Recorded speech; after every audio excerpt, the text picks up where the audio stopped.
March 22, 2024. A high school janitor in Mason County, Washington, finds something strange wedged in a vent behind the auditorium. It's a journal, not a school notebook. Old, water-damaged, wrapped in a child's sweater. The first page reads, "Property of Harper Knox." But Harper's been missing for 5 months. No ransom, no evidence. Until now. Inside, more entries, written in Harper's hand. But the language isn't hers. Too formal, too adult, too knowing. One page reads, "She thought she loved him. She thought he loved her. But love isn't what waits in the dark." Then a drawing, of vents, of eyes, and something bigger, a shape without a name, reaching down. Investigators send the journal to forensics. The results don't make sense. The paper is from the 1970s. The ink, mixed with ash and bone. One analyst quits, refuses to work the case. She leaves a note. "I saw my name in the next entry." Meanwhile, a private investigator named Elliot Brandt posts a video online. He claims to have decrypted the coordinates scribbled in Harper's journal. They lead to an abandoned water treatment facility, closed in 1993, not listed on any current maps. But it exists, buried in the woods. Brandt goes there alone, live streams the visit. Thousands tune in. He finds broken cameras, rusting equipment, and then a door, welded shut, marked only with the word pattern. He cuts it open. The feed glitches, returns, and Brandt is gone. The phone keeps streaming. Viewers swear they see movement in the darkness. A shape, crawling, fast, wrong. The stream cuts out. His body is never found. But the phone is mailed to his sister. Inside the case, a note, written in handwriting that matches Harper's journal. One always watches. One always writes. One always chooses. Now the internet erupts. Forums, videos, podcasts. They call it the pattern case. Some say it's a hoax. Others say it's a government experiment. But those who dig too deep start seeing things, claim their mirrors don't match, say they hear whispering from vents. One Redditor posts photos of his attic, covered in pages, not taped, grown into the walls. He deletes his account that night. The Bureau tries to shut it down.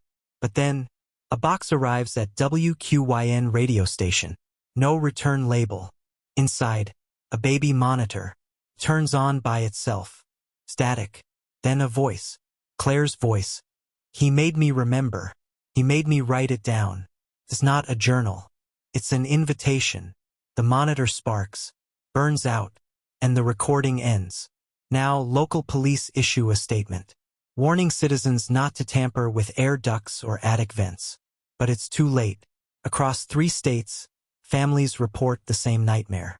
A man without a face, standing above them in their sleep, holding something in his hand, pen. And in the morning, a single page beside the bed. Always the same words. You read it. Now he knows your name. April 2nd, 2024. A voicemail is left on the Mason County tip line. It's only 7 seconds long. A woman whispering, "He isn't in the walls. He is the walls." Then, a low hum, mechanical, almost breathing. The call traces back to a payphone that hasn't existed since 2009. The investigation takes a new turn. Authorities reopen cold cases with missing children and damaged HVAC systems. There's a pattern. Every home had one thing in common. A man listed as a contractor. No license. No digital footprint. Only initials. RK. They pull property permits from 2003. Find a listing. Remodeled attic. Fairview, Missouri. Address, 212 Juniper Lane. But they've been there before. That was Evan Kessler's house. The man who vanished from his cell. Who said, "He comes through the vents." Now it connects. Claire Knox is taken back into questioning. She's shaking. She hasn't slept. She keeps clutching something in her hands. A page torn from the journal. She refuses to let go. Agent Miriam Lowe asks her, "What's written on it?" Claire looks up. Not words. She turns the page. It's a diagram, a spiral, leading inward, to a dot. Agent Lowe asks, "What does the dot mean?" Claire whispers, "That's where he waits." Later that night, Miriam receives a package at her hotel. No return address. Inside, a VHS tape, labeled only, "Play Me." She doesn't own a VCR, but the bureau does. She plays it. The footage is static at first. Then, a little girl, in a pink jacket, smiling, then crying. Then a voice behind the camera. Male. Monotone. "Do you remember yet?" The image warps. The girl vanishes. And for 3 seconds, the screen goes black. Then one final frame. Burned in. A close-up of Miriam Lowe. Filmed from inside her vent. Now she's in hiding. The bureau won't confirm her location. But her last transmission said only, "We thought it was a journal. But it was a confession. Written by someone who was never born." In May, a school in Oregon is evacuated. The janitor reports a figure crawling behind the ceiling tiles. When police arrive, they find no one. Only a desk, in the dark, covered in children's drawings. Each one labeled, "Written by him." And under the desk, another journal. Same handwriting, same spiral. But this time it ends with a question. "You know what he wants. Why haven't you told him yet?" The FBI issues a blackout order. Files sealed. Witnesses gagged. But copies leak. Pages flood the dark web. Thousands read them. And then the disappearances begin. Journal readers, bloggers, podcasters, one by one gone. Some say they're being taken. Others say they've been chosen to write the next chapter. And then, on June 1st, Claire Knox disappears. Her house is empty. The only thing left behind is the journal, open to a fresh page, still wet with ink. It reads, "She thought she married a hero, but he wasn't the author. He was just the first sentence." A live stream goes viral. A man, visibly shaking, stands in a cluttered garage. He says, "I read the journal. I know what it is now." Behind him, hundreds of pages pinned to the walls. Spirals, names, dates, photos of people with their eyes scratched out. The stream cuts to static, then returns. But the man is gone. Only the sound of something moving in the rafters, and the words burned into the screen. "He writes through us now." Authorities trace the stream to Spokane, Washington. No body found. Only a mirror, cracked down the middle, and a line etched into the glass. "Do not speak your name aloud." Meanwhile, across the country, Agent Miriam Lowe resurfaces. She's in rural New Hampshire, hiding inside a shuttered church. She contacts the FBI via dead drop, leaves behind a cassette tape. Label, Interview 7, subject, the archivist. On the tape, a voice, genderless, barely human, says, "You found one of the journals. There are 77. Each one waits to be opened. Each one is written before it's read." Miriam asks, "Why Claire? Why Evan?" The archivist replies, "They were vessels. He needed faces. He's rebuilding the page." Miriam asks, "Who is he?" The tape warps, distorts, then clear again. "He is the paragraph between your memories. He is the sentence you skipped. You gave him ink the moment you looked away." Miriam burns the tape. That same night, she vanishes. Witnesses report flickering streetlights, dogs barking in unison, and a sound like scratching coming from inside the storm drains. 3 days later, Claire's voice is heard again, not in person, on a baby monitor, picked up in a house over 800 miles from where she disappeared. She says, "Don't read it aloud. Don't look at the spiral. He's listening." The child's mother rushes to the monitor, but the voice cuts off. All that's left is static, and the faint sound of breathing from inside the device. The journal resurfaces in Detroit, now in possession of a man named Noah Reed, a former theology student.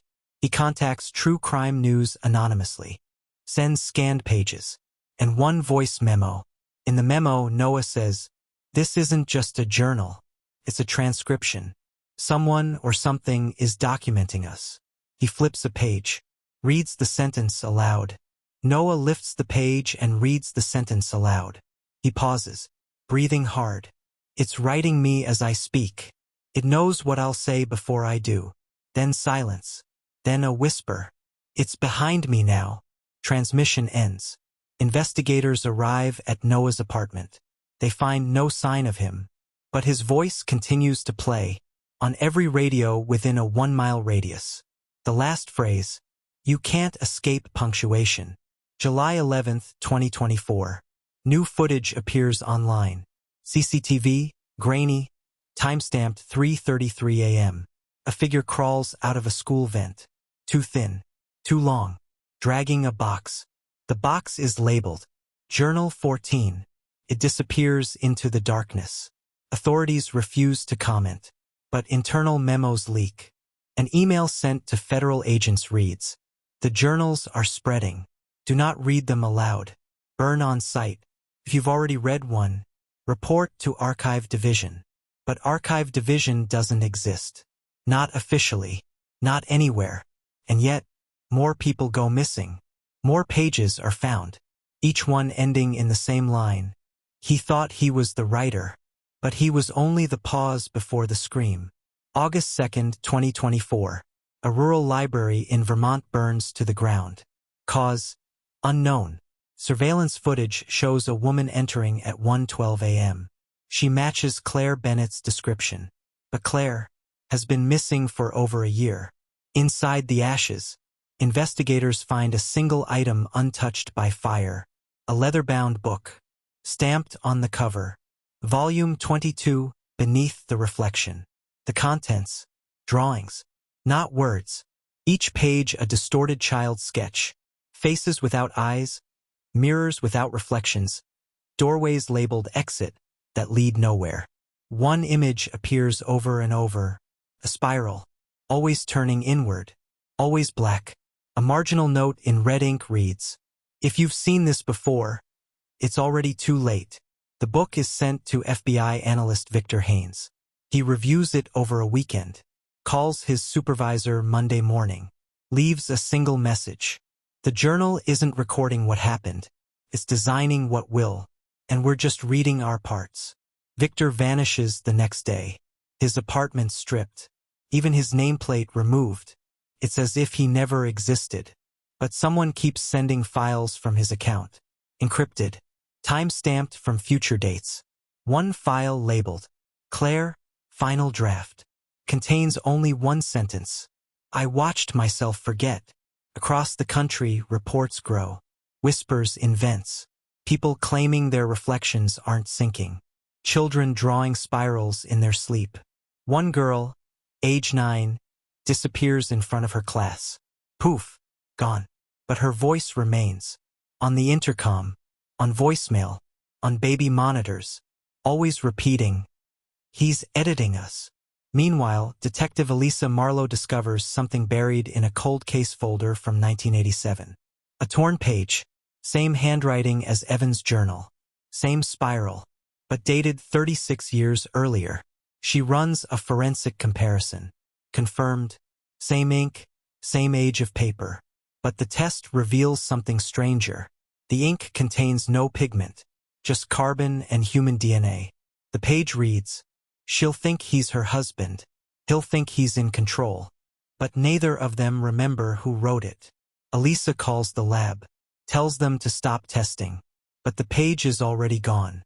That night, she finds a new note in her file drawer, typed and signed. "You're next. We need a reader." Elisa disappears the next morning. Her badge left on her kitchen table, spiral carved into the wood beneath it. September 9th, 2024. An email leaks from within Archive Division. The subject line, "The Claire Construct." The body of the message, "She was never real, just a story he wanted to tell." And now she's telling herself. Audio begins circulating on dark forums. Claire's voice, whispering, "He's turning us into chapters." And every chapter forgets it was written. She names someone, a new target, the next reader. "You." October 2nd, 2024. Basement of 212 Juniper Lane. Case reopened. New owner files a noise complaint. Something scratching beneath the floorboards. Investigators return. This time with ground-penetrating radar. The scan reveals a second crawlspace. Deeper. Unmarked on any blueprint. The shape unnatural. Perfect spiral. They drill. Break through. Inside. Dust. Rot. And hundreds of VHS tapes. Unlabeled. Except one. A sticky note on the front reads, "Watch me last." They begin with the others. Footage spans decades. Same camera angle. Same basement. Different faces. Children. Teens. A woman who matches Claire. All seated in front of the camera. Silent. Expressionless. Each one stares forward for exactly 11 minutes. Then, the screen goes black. A voice whispers, "Again." The final tape is cued. FBI technician Miriam Lowe watches with agents. What they see shouldn't exist. It's her. Miriam. On screen. Same chair. Same clothes she's wearing right now. She looks up, into the lens, and says, "You're almost done reading." Agents freeze the footage. Look at Miriam. She stares back, unblinking, and says, "I don't remember filming that." Then the lights flicker. Static surges. The tape rewinds on its own. Stops at a single frame. Zooms in. A man behind the camera. His face blurred, unnatural. But his outline matches. Evan Kessler. Except Evan has been missing for over 2 years. Voiceover crackles from the tape. This isn't playback. This is rehearsal. The feed dies. That night, Miriam leaves a voicemail for Agent Brooks. Her voice shaking. "I think it's not a person. It's the story itself. Writing us. Rewriting us. I read something in the journal that wasn't there before." Says, Miriam will watch the tape at 7:42 p.m. She'll try to warn someone. But the reader won't believe her. The voicemail ends. At exactly 7:42 p.m. Across town, a teacher at Fairview Elementary reports a strange drawing on the blackboard. No one saw who did it. It's a perfect spiral, drawn in red crayon, and beneath it the phrase, "You're already in the story." Back at the bureau, analysts decrypt another message from the Claire file. It's a single line. "The author is awake. To be continued."